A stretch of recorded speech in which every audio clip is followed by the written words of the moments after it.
to talk to you today about chapter 15 in the textbook, African American Music. So, some major forms of African American music that have evolved through the ages are jazz, blues, spiritual, and gospel. Each one of these have very unique characteristics and a very unique feel. So to start with jazz, it's mostly characterized by improv, syncopation, and some forceful rhythms. And there's many different types of jazz, but those three traits really bring the whole together. It emerged at the beginning of the 20th century in large cities like St. Louis and Chicago, and it's known for many outstanding soloists.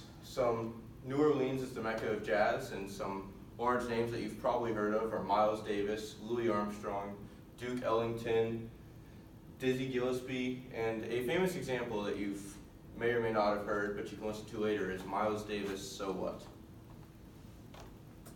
The second form of music is swing jazz. Very similar to jazz, but it brought along the beat, the long short rhythm, which is to this day very common in many forms of music.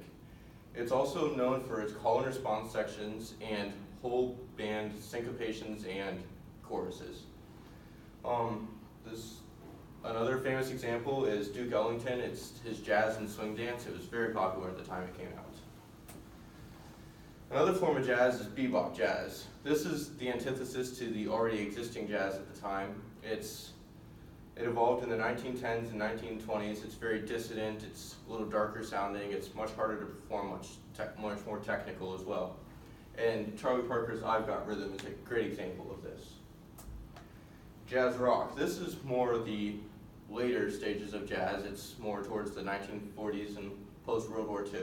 It's a fusion style, more electrical instruments can be used, and it's more entertainment focused, whereas the previous was more like performance focused.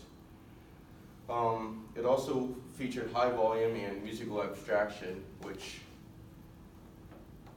a great example would be Herbie Hancock's Rocket.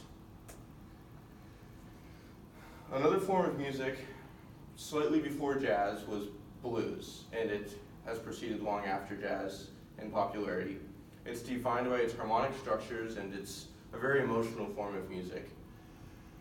It doesn't have to be sad though, which is a common misconception, and it can also be quite euphoric. Some huge names in jazz are B.B. King, Buddy Guy, Eric Clapton, Ray Charles, and Muddy Water. A very famous example is Lucille by B.B. King. Classic blues, very similar to the blues, but more lyrical and more sexual overtones. This one was also commonly performed by female musicians, and Bessie Smith being one of the larger stars of the classic blues. Her song, I Need a Little Sugar in My Bowl, was one of the most popular songs of this style. Urban blues, it was more polished and sophisticated genre. It was a closer alliance between blues and jazz. It also featured improv, and it focused on issues relevant to inner city African Americans. Muddy Waters' Champagne and Reefer was a great example. Another further back example that both jazz and blues stem from was spirituals. Now these originated with slave hymns, and they were deeply harmonic tunes. They had many hidden meanings and were frequently coded with secret messages in order to be able to be sung on the plantations without the slave owners being able to understand them. Message is definitely the most important element of this music. Reverend Pearlie Brown's Steal Away is a great example. So gospel, similar to spiritual, but markedly different, as spiritual did not necessarily portray a religious meaning, whereas gospel did. It had many call and response patterns, complex rhythms, and reflected social, political, and cultural traditions of African Americans in the church. Josephine James' Stand By Me is a great example. These are my references. Thank you. Any questions?